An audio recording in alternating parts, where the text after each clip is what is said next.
Welcome to this episode of the Biology of Trauma podcast. I'm your host, Dr. Aimie. In this episode, we're looking at something many experience, yet is largely invisible: childhood attachment pain. These are the deep wounds that we can form before we even have words for them. Wounds that shape our nervous system, relationships, even our physical health in ways that most of us never realize. You see, as infants, we either receive the co-regulation we need to feel safe, or we adapt to survive without it. And when we adapt, our bodies learn to live in a constant state of protection rather than connection. This isn't just psychology, this becomes our biology. It's why someone can have a great childhood on paper, but still struggle with anxiety, digestive issues, autoimmunity, or chronic pain as an adult. In fact, this episode was inspired by a message I received from Colin on my YouTube channel, who wrote, "Dr. Aimie, I've been in therapy for years, but I push people away, even though I desperately want connection. I blame it on my chronic pain, but I'm not sure if that is really just an excuse. What am I missing?" Colin, I'll be answering your question at the end of this episode, because this episode is where you will learn more on the 6 core attachment pains that form in early childhood and how they can show up in our adult life, how the nervous system is stuck in survival mode when we have these childhood attachment pains, the connection between the attachment pains and chronic pain, but other conditions like IBS, fibromyalgia, chronic fatigue, autoimmunity, to just name a few, and how these specific health patterns can give us insights into our childhood. Whether you're a practitioner working with clients who seem stuck or are on your own self-healing journey, this episode will help bring the pieces together for health issues and childhood attachment pains that you have been unaware of. Let's get started.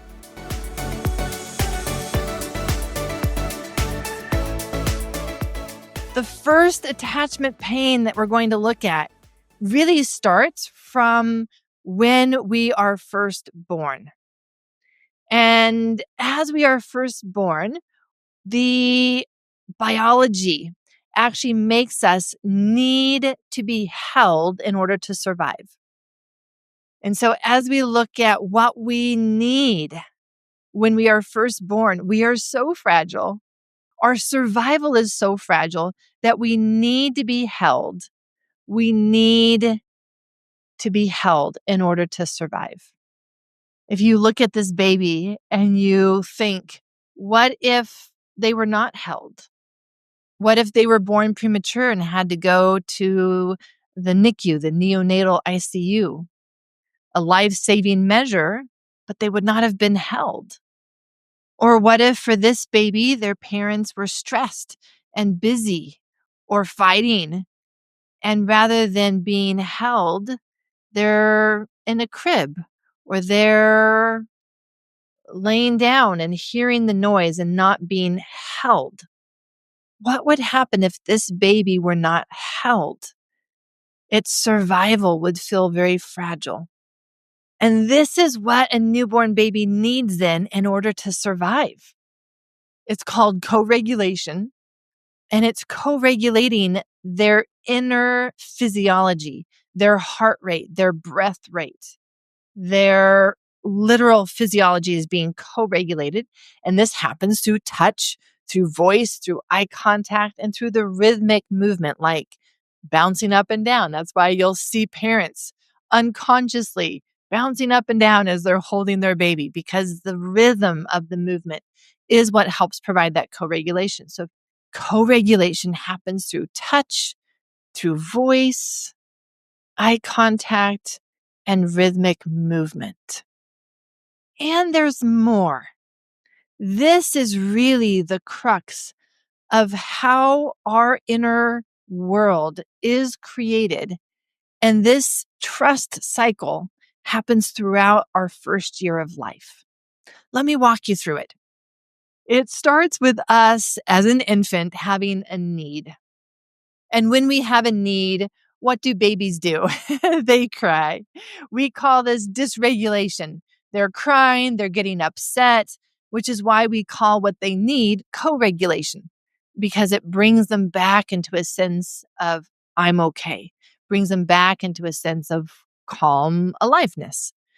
So a baby, an infant has a need and they cry, they become dysregulated. What happens next is everything in the first year of life. What happens next is everything. What we want to have happen next is a caregiver comes, meets that need, and provides the co-regulation that we talked about, the touch, the eye contact, the voice prosody, meaning that, that baby talk that parents will do. And they need that rhythmic movement. When they get all of that along with their needs being met, guess what develops inside of them? Trust. You might have thought that love was what developed inside of them. That is not true. The first thing that develops inside of us is trust. Trust that they're going to come and meet my needs. Trust that they will do it in a way that shows that they are happy to meet my needs. It's not a burden for them. It's not a bother for them. I'm not a bother for them. My needs matter. And so as we come to this trust cycle, we realize that we need to be able to have that consistency, have that predictability, and my needs are going to be met. My physiology is going to be calmed down. I am going to be okay. Because at the end of the day, my survival is on the line. Being held is not just something that's nice to give, nice to provide, nice to receive. My survival is on the line. As an infant, hold me. This is our first attachment pain. If we are not held enough, this is our first attachment pain. What does this look like? Well, when my needs are met consistently and with co-regulation, an infant, a baby feels secure. When needs are met consistently, predictably, and with co-regulation, a baby feels secure. But what if that didn't happen? Then I feel like I always have to have my guard up.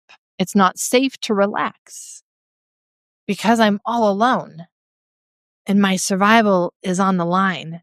So I always have to be thinking and in my head. I don't like to feel my body because of how much aloneness and terror is inside my body. It's not safe to relax. How would a person know if this is their attachment pain? It's not safe to relax. Well, let's think of the last time that you tried to relax. What happened? You sit down on the couch, or maybe you sit down in a chair. You're going to take some time for you. What happens when you try to relax? I actually get more anxious. My mind starts racing. I can't. In fact, I think of everything that I need to do right now. There's panic. I fidget. I get restless, antsy. I fall asleep. That would be the trauma response, the actual freeze and shutdown response. I find, that I have guilt. I find that my body is tense. I feel the pain that my body is holding on to. I get up and get busy. I numb out.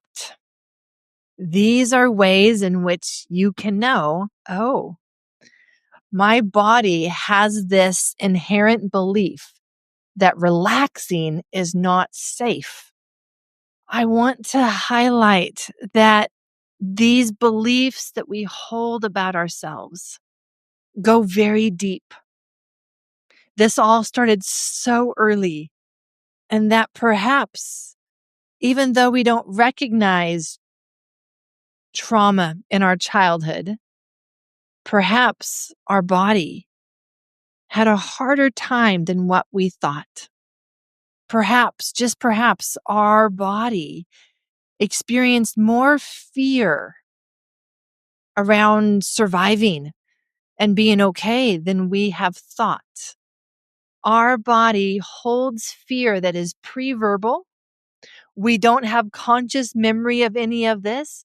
This is how we know, though, is we look at how has this resulted in my life, in my relationships, and in my health. We have not even gone into the health impact yet. Let's do that.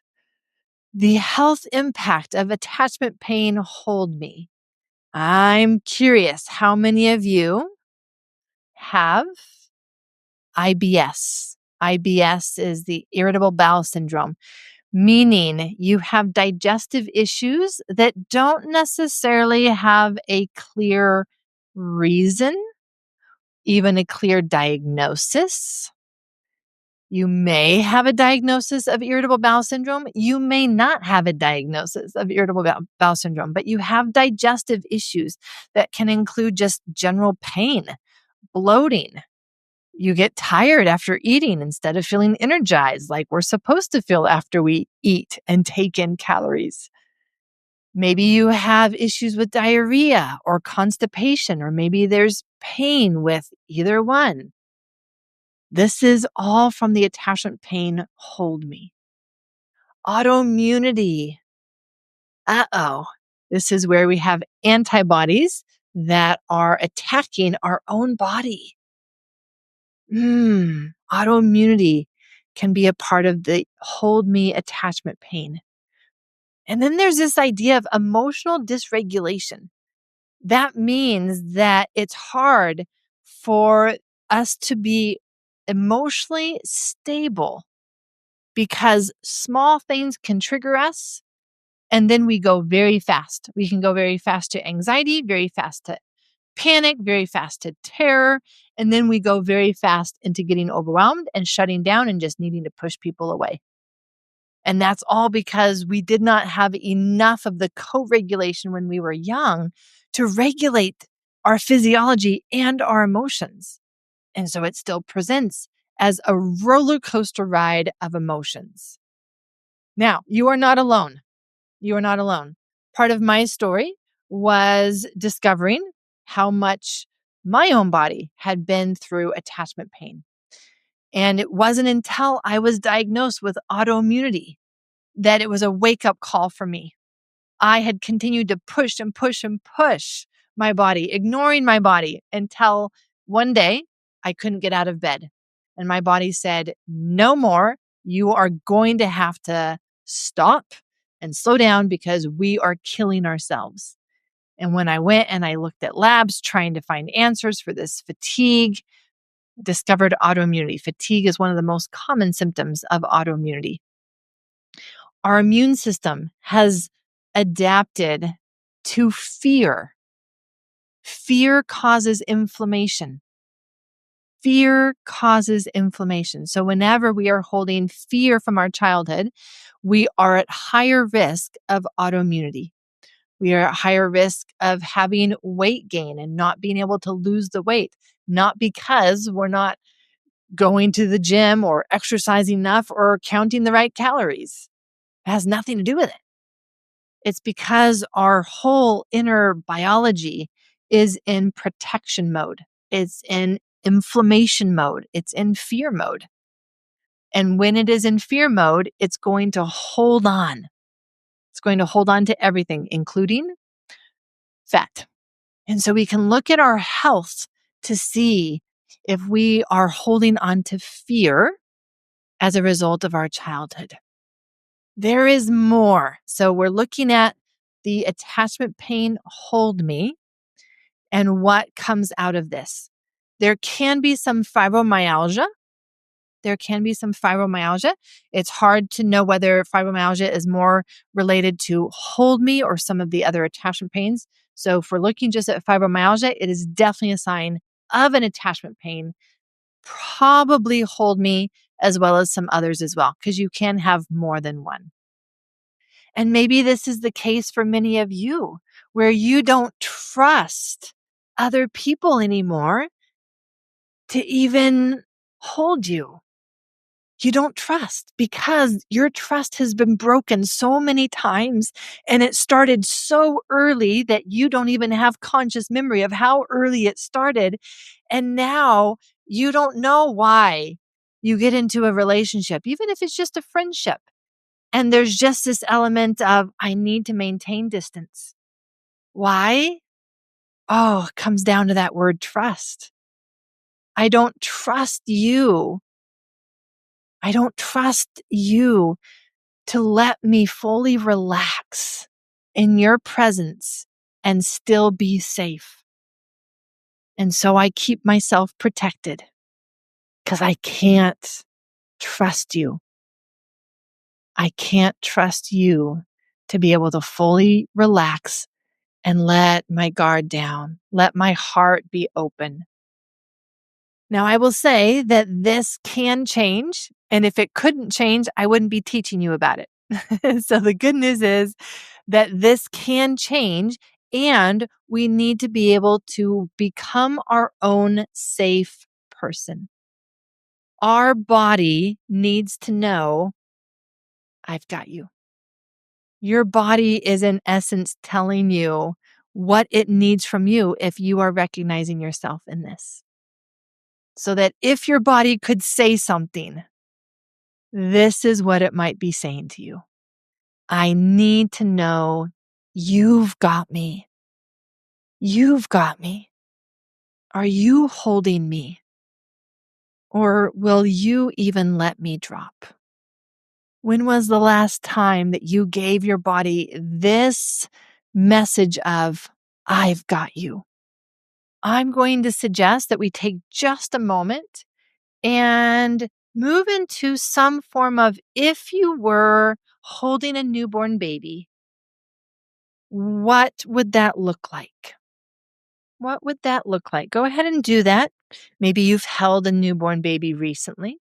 Maybe you haven't, but I imagine that you'll be able to know what you would do if you were holding a newborn baby right now. So go ahead and do that. And imagine now that this is you, that this is your body and all that it has been through. And can you say the words out loud? I've got you. I get a deep breath just as I do that. I notice my shoulders come down. My body can relax into that message now. It didn't used to be able to. In fact, when I first started this somatic self practice that I'm going to share with you, my body said, I don't trust you. You're one of those people that has let me drop. I don't even trust you. And so I had to build that trust with consistency, predictability, and coming in with co-regulation so that even when my body was like, I don't trust you, sometimes my body was like, I'm not even going to talk to you. I did not return that with a message of anger. It was more of a message of, I understand. You have every right to feel that way. Just like we would a newborn baby. If it were to show anger, we don't reciprocate the anger. They're a baby. They're a baby. They don't know any other way to communicate. And so just now, as you're here with this message of, I've got you, what might your body want to say to you in response? Is it responding favorably, or is it responding like my body did at first? Maybe, but I don't know. It would be nice. Is it saying thank you? Or is it saying, let's see about this? Let's see. Because this is pre-verbal, this is why talk therapy will never be enough. Because this became a nonverbal fear programmed into our body that has become our biology. The inflammation, the digestive issues, the sleep issues, the anxiety, the depression. It's become our biology. So we can't expect to try to use words for something that never had words.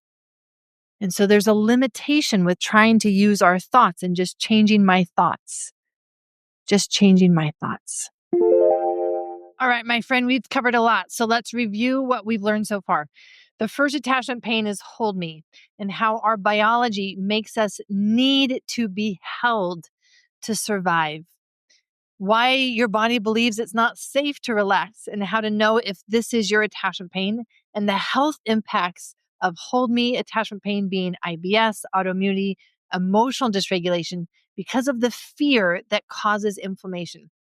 What's coming up next are the other 5 attachment pains that build on each other when our foundation was faulty, and how to become your own safe person and give your body the message, I've got you. I want to share with you some of the other attachment pains because they are important. And I want you to be able to see what other attachment pains you might have. Once we have this primary one, then it's so common for us to have some of the others because they build on each other. So if our foundation was faulty, guess what happens? Everything on top of that also becomes something that was not met rather than something that was met. So hear me. Hear me is the next attachment pain. And this is where, do you hear that I have needs? Was this you? It's hard to know if it was you when you were 6 months old and you needed to be heard, but maybe later on in your childhood, you can recognize this same pattern. My parents were so preoccupied with their own problems. We're so preoccupied with their own pain. We're so preoccupied with their responsibilities and the other children or work or their health issues that I couldn't have needs. If I did, it would have been too big of a burden for them. And so what does this result in? This results in I give and I rescue others, but I feel empty inside. I want my needs to be met, but I don't want to have to say them because I'm afraid that you're not going to hear me. And if I meet their needs, then that means that I won't be alone. And so I continue to meet their needs. Not because it's healthy, but because it's my way of not being alone. And so I stay in relationships that I shouldn't, where I'm meeting their needs while I feel empty inside, but at least I'm not alone. Now, it's very common for those with this attachment pain to have food issues. Why? Because they feel so empty inside and they don't like to feel empty inside. And so we can fill ourselves with food, or we can go the opposite way. We can feel empty, emotionally empty, and we would rather feel physically empty. And so we deny ourselves food so that we can feel the physical pain and not as much the emotional pain of emptiness. We have a few more attachment pains that I want to share with you. The next one is support me. Support me means support my growth. Or did we have parents that did not support our growth? They did not support our exploration. They were afraid of our curiosity. And rather than being able to feel open to the world, we had to stay limited. This even goes back to our movement. Support me starts with our ability to crawl, to move, because this is how we learn.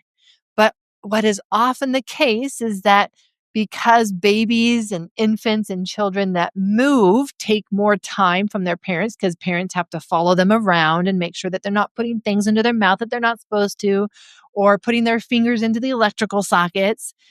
It's very common for parents to say, no, you cannot move. You need to stay in this contraption. I'm going to put you into this baby chair. I'm going to put you into this other baby carrier or whatever it is, because I can't let you move around. I can't support your growth. I can't support your learning. I can't support your movement. And so we stay small to stay safe. And the result of that is that then we come to believe that we're not capable. And when challenges or opportunities come our way, we decline them because now we don't trust ourselves to be able to follow through. We don't trust ourselves to be able to learn new things. Now, what does this cause? Really, it causes us to adapt. And we have a smaller capacity then, a smaller capacity for stress, smaller capacity for life, a smaller capacity for relationships, for grief, for change, for joy, because we just don't feel like we're capable. This is what support me can lead to. Now, as we go through these, literally, we look at all of these health conditions are related to attachment pains. This is what it looks like to have fear from childhood stored in the body. And this is just a short list. If there's anyone here who has a chronic health issue that's not even been received a diagnosis, this would still be how fear from our childhood presents. Because as infants, we either adapt or we die. And I'm curious, does this feel familiar to you? This concept of I either have to adapt or I die. Because if this is what we did when we were young, it's going to still be a belief in our body. It's still going to be a pattern that we carry out, that we see ourselves enacting, even though we don't logically understand, why am I doing this? Why am I isolating? Or why am I clinging on to this person that I want to be able to let go? Well, it's because we have learned that we either adapt to not having enough of what we need, adapt to overwhelm, or we die. We have to adapt. And for those of you who know the polyvagal theory, this is exactly what that is. This is the polyvagal theory as it relates to what we would have done with that childhood fear. Survival at any cost. And that survival with fear comes at adapting. And so whether it's too little or too much, whether we had too little connection, too little support, or whether is our parents were too much in our face and they made us their therapist rather than going out to find their own peers or their own support. They used us. Then we adapted. And our adaptations will look like protection rather than connection. And so support me. How would this look like? I don't want to be in my body. This default thinking of I can't, I'm not capable, I'm overwhelmed, I can't process all of this. And I hold myself back because I don't trust myself to follow through. And now you understand where this comes from. You have the fear that you won't be able to follow through. It's a fear that's beyond your logic. It's wired into your nervous system, into your survival system. It's not something you're going to be able to overpower with your logic or your mantras or yoga. This is something that goes so much deeper that you don't trust yourself to follow through. Another attachment pain, see me. When we are not seen, we don't know who we are. Who am I to you is how I know who I am as an adult. Am I worth it? This is how I know if I'm worth it as a child. Do you take the time to see me? Do you take the time to see me? Because if you feel that you're not, you will feel very small inside. And sometimes that will result in you finding ways to get attention, even if they're unhealthy ways. Understand me is another attachment pain. Understand me. Don't understand just yourself. Do you understand me? And if we did not get that sense that someone, our parent, understood us, we developed the belief that if people really knew me, they wouldn't like me. And so we become someone else.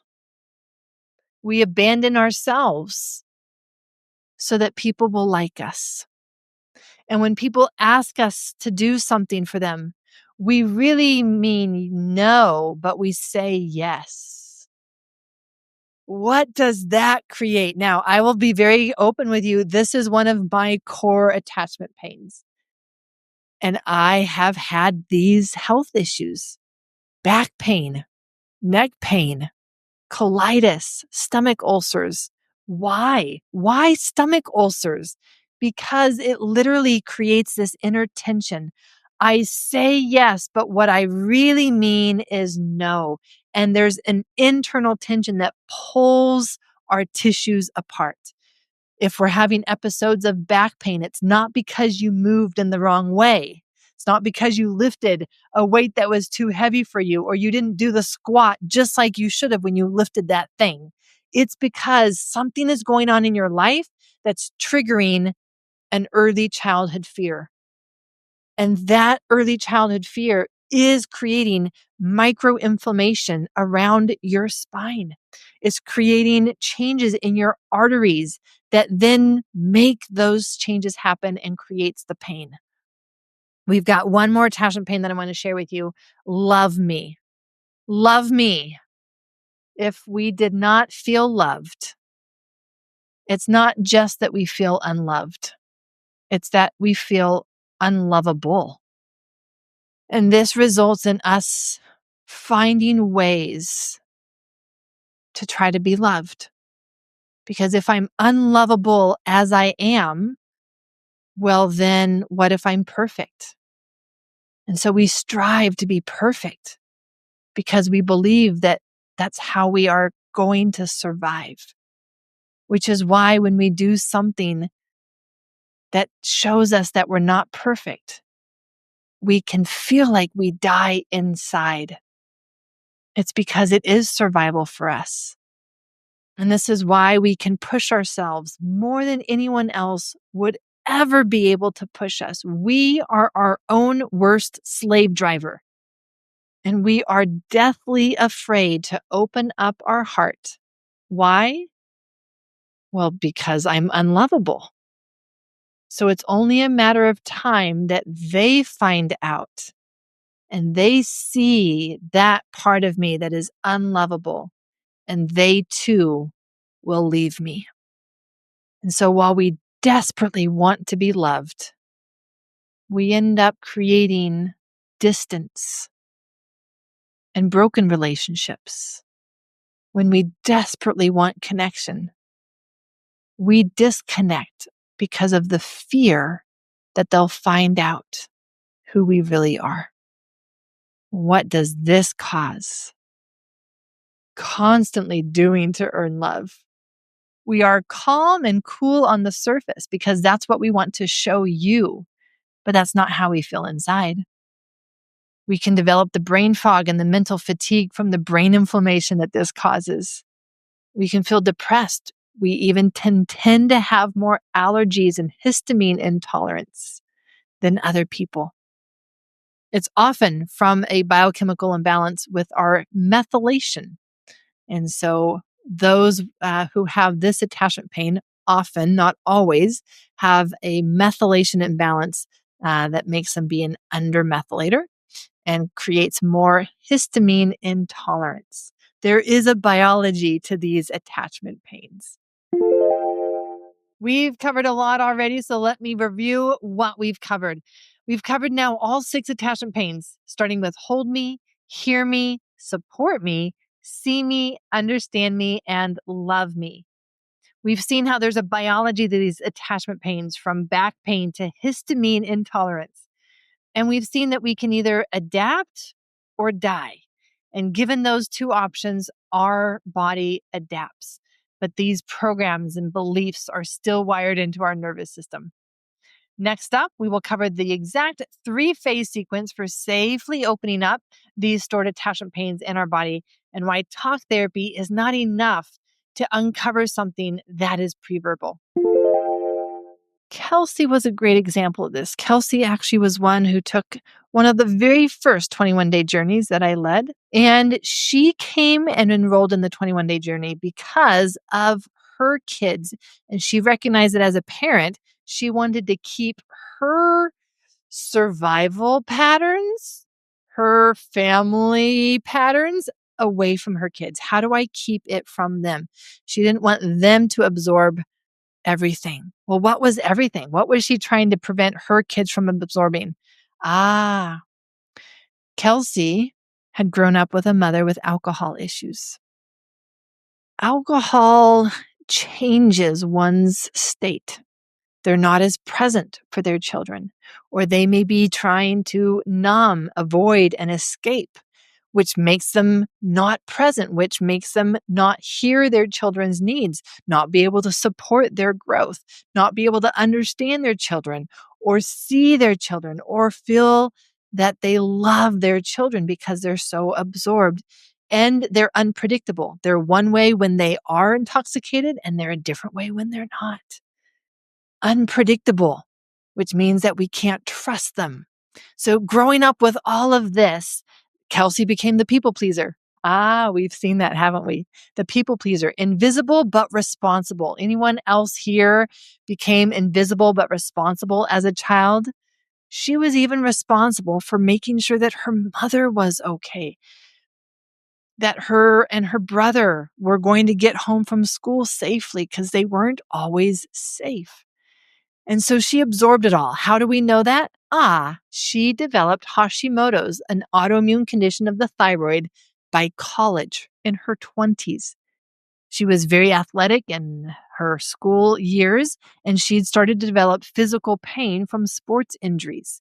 Again, any other person would have been like, but she was in sports. Her body is supposed to be in pain. No, it's not. When we have chronic pain from old injuries, whether it's sports, car accidents like me, broken bones, the body will heal itself if it has what it needs, including safety. And so when we develop physical chronic pain, that is the body showing us that it is holding on to fear. So Kelsey came in motivated for her kids, but then realized how much more fear her body was holding from childhood. And so we walked through the sequence of the 21-day journey where we safely open up attachment pain. We follow a very structured sequence where it is the essential sequence for opening up stored pain and fear and overwhelm in the body. And so as we look at these 3 steps, these 3 phases, we start with safety. First, we have to learn how to create a feeling of safety in our body. Then we create a feeling of support, because with support, we can do hard things, and we're going to need to grow our capacity. And that's what we do then with week 3, the attuned expansion. It's not just expansion of our abilities and our going into processing stories, for example, or the deeper work. We have to learn how to do it in an attuned way, which is why we then go back to what we learn in week 1 and week 2 with these somatic practices so that we can stay safe enough as we grow and open up.